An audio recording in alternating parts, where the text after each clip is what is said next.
Davlat dasturi darajasiga ko'tarilgan yashil iqtisodiyot bo'yicha xalqimizda ongida qanday tushunchalar paydo bo'lyapti?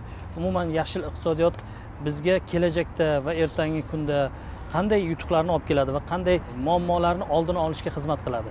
Bu borada to'g'ri, bitta yakdil masalan tushuncha yo'q.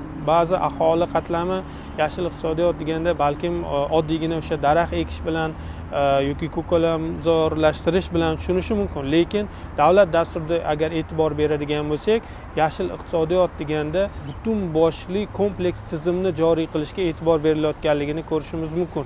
Ya'ni tovarni ishlab chiqarishdan tortib uni o'sha iste'molchiga yetkazishda mana shu har bir bosqichida yashillikka e'tibor berishga urg'u berilganligini yoki bo'lmasa mana mamlakatimizda hozir turli chekkalarida bino inshootlar qurilyapti.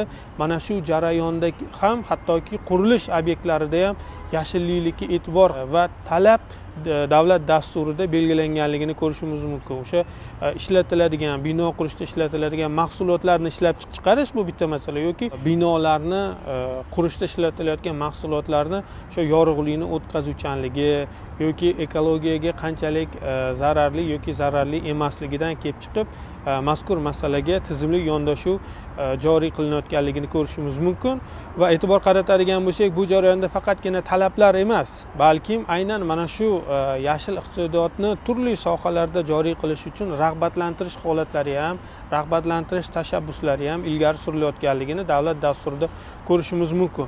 Bu yashil tadbirkor masalan maqomini olgan tadbirkorlarga albatta shaffof qurilish tizimida imtiyozlar berilishi yoki bo'lmasam shu o'z mahsulotlarini eksport qilishda davlat tomonidan ularga yordam berilishi ko'rsatilganligini yoki bo'lmasam o'sha ekofaol fuqaroga mana shunaqangi mana imkoniyat yaratish ko'zda tutilyapti davlat xizmatlaridan. Ya'ni bu hamma ham tadbirkor emas. Mana bitta shaxs sifatida ekofaol fuqaro sifatida menga nima beradi degan savolga mana albatta mana shu jarayonda davlat xizmatlaridan foydalanishda 10% chegirma berilishi ko'zda tutilganligini ham alohida ko'rishimiz mumkin.